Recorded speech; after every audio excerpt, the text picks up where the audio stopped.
Bonjour à tous. Donc aujourd'hui, dans cette vidéo, je vais vous présenter les différents styles managériaux et à quoi ils peuvent servir selon les situations. Donc en fait, finalement, l'idée, c'est de montrer qu'il n'existe pas un style ou qu'il n'y a pas un style qui est bien, un style qui est mal, mais au contraire plusieurs styles qui peuvent être utiles suivant les situations. Et l'objectif de tout ça, c'est de pouvoir être plus agile en tant que manager, c'est-à-dire de ne pas dépendre uniquement d'un seul style, de dire, bah voilà, moi je suis comme ça et de toute façon je ne changerai pas, ou alors il y a des gens qui font comme ci, moi je préfère faire comme ça. Non, l'idée c'est vraiment de devenir de plus en plus agile pour pouvoir s'adapter aux situations et augmenter, améliorer son leadership. Voilà, donc du coup, je vais partager mon écran. Ok, donc comme vous pouvez le voir, il y a 4 styles managériaux: imposer, convaincre, laisser faire et associer. Ces 4 styles, je les ai représentés sur 2 axes. Un qui est l'engagement, c'est-à-dire, on va dire, l'intérêt, heu, porté vers l'entreprise, les objectifs et les résultats de l'entreprise. Et puis l'autre axe qui est la coopération, c'est-à-dire là, on va plutôt s'intéresser au côté humain, aux ressources humaines. Donc, comme vous pouvez le voir, en fait, comment est-ce qu'on lit ce graphique? En fait, on voit que imposer et convaincre sont beaucoup plus un style euh, qui s'intéresse plus aux objectifs et résultats de l'entreprise.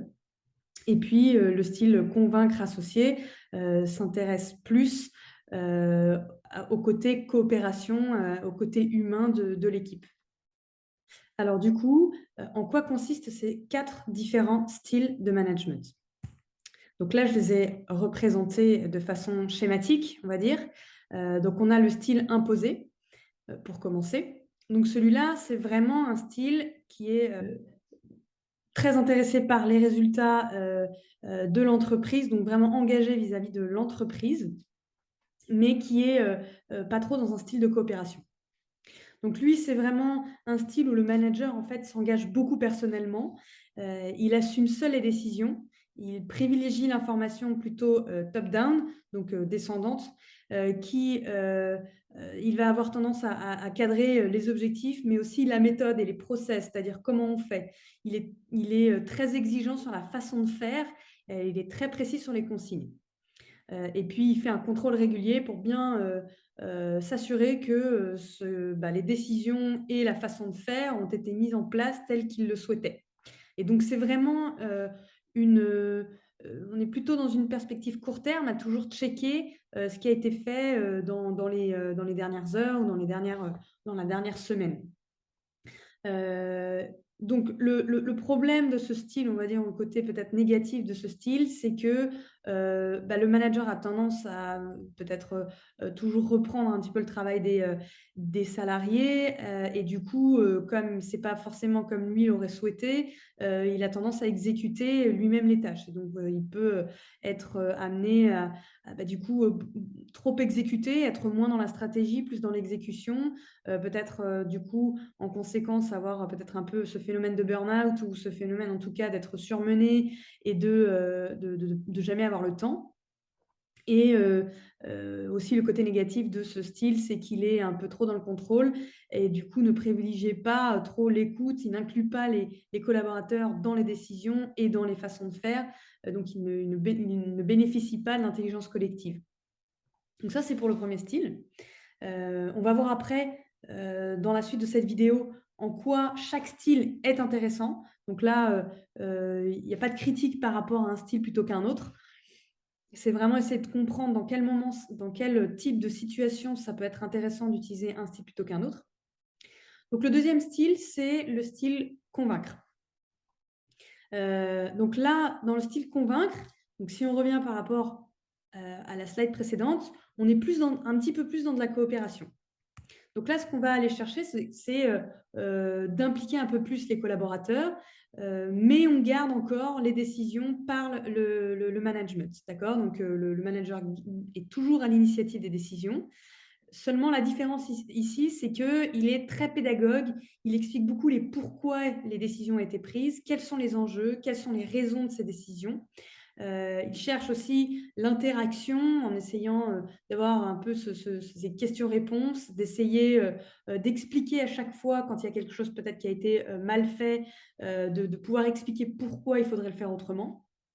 C'est un style beaucoup plus dans l'encouragement. Le côté peut-être négatif de ce style, si on peut dire négatif, c'est que parfois le manager peut avoir tendance à confondre explication et adhésion, hein. C'est pas parce on a expliqué pourquoi qu'on peut en attendre que les personnes adhèrent forcément aux décisions qui ont été prises.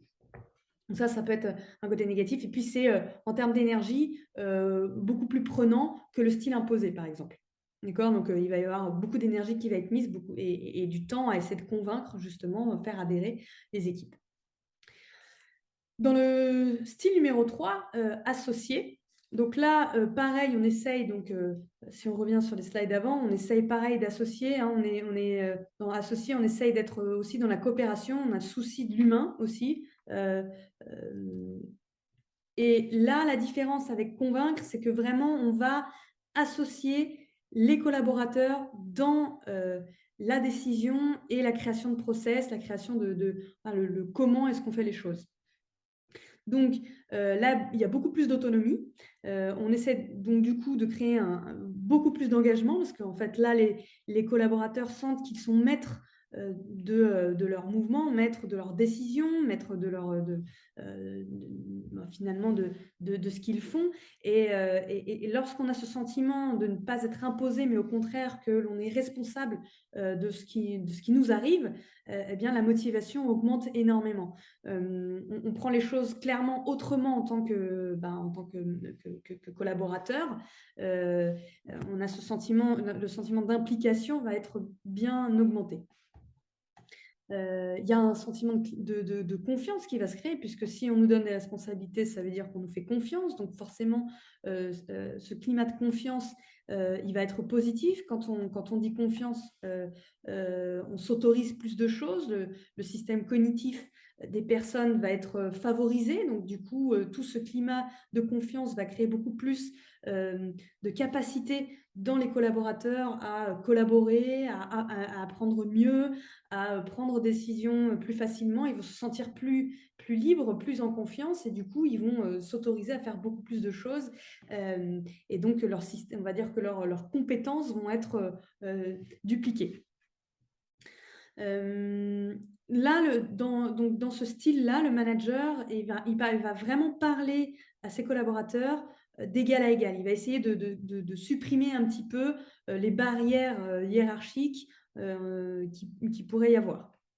Il va valoriser beaucoup les idées des collaborateurs et les compétences des collaborateurs. Donc, il va vraiment inciter au travail d'équipe, à se réunir pour pouvoir réfléchir et prendre des décisions. Et il va prendre en compte justement les idées et les besoins de chaque personne, de chaque collaborateur pour la décision et la mise en place de process dans l'équipe.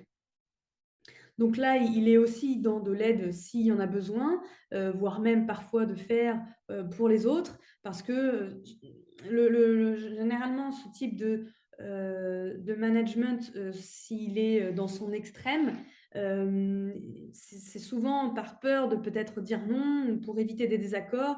Il va avoir tendance à peut-être en faire trop, à aider trop, à faire pour les autres ou donner satisfaction, alors que c'était pas forcément dans l'intérêt de l'entreprise. Donc là, comme on le voyait, le style associé est moins dans l'intérêt peut-être parfois de l'entreprise. Et enfin, dernier style de management, pardon, on a le style qu'on appelle laisser faire. Donc là, c'est vraiment de l'autonomie à fond, 100%, on délègue complètement. Là, le manager, ce qu'il fait, c'est qu'il définit la mission de chacun, les responsabilités de chacun, les grandes règles de l'entreprise, peut-être les valeurs, et puis les choses qui sont vraiment interdites, les choses qu'on autorise, les choses qui sont recommandées, mais on ne va pas vraiment donner de process sur les projets. D'accord? On va laisser une très grande autonomie là-dessus. Donc là, c'est vraiment le style qui valorise le plus les compétences et la prise d'initiative des collaborateurs. qui responsabilise le plus. Là, le manager, lui, il est beaucoup donc il s'engage très peu finalement, hein, et il n'intervient que, pour donner de l'information si c'est demandé et en cas, voilà, en cas d'urgence, lorsqu'il y a vraiment, une nécessité, importante. Hem, Là, le côté négatif de ce style, on pourrait dire que c'est un peu le manque de remise en cause, parfois, des décisions ou des process qui ont été mis en place par l'équipe. Il y a, parfois, ça pourrait être, un peu plus dans l'intérêt de l'entreprise comme, on le disait, ce style est, parfois, c'est pas celui qui est le plus en faveur des intérêts, des résultats de l'entreprise, puisque le manager est moins présent pour y veiller, en tout cas, et en tout cas par rapport à un style imposé ou convaincre. Et puis, un autre côté négatif, ça pourrait être le manque de gestion de l'humain, et créer un sentiment d'isolement à la fois du manager qui se sent trop loin de ses équipes, ou les équipes qui se sentent délaissées parfois si elles ont besoin d'aide. Donc ça peut être les désavantages de ce style. Alors, maintenant qu'on a vu les 4 styles de management, l'idée c'est de comprendre dans quelle situation un style de management est plus intéressant qu'un autre. Et bien comprendre que plus on va développer son agilité à aller d'un style à un autre, et plus on va augmenter sa capacité de leadership,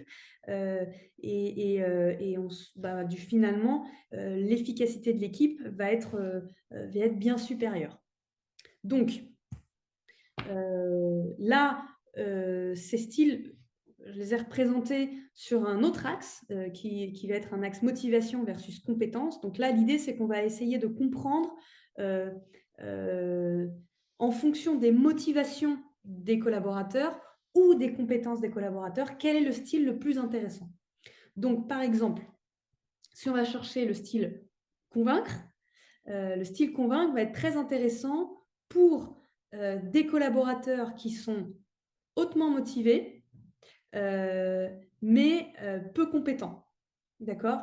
Donc, ça va être des personnes qui ont besoin qu'on leur dise un petit peu comment faire parce qu'elles manquent encore en compétences, mais elles sont motivées, elles ont très envie d'appliquer ce qu'on va leur dire. Donc ça va être intéressant, par exemple, pour des collaborateurs qui sont en formation. Mais attention à la dépendance et à la démotivation sur le long terme si on continue trop là-dedans, qu'on ne laisse pas à un moment donné le collaborateur tester ses compétences, tester ses façons de faire.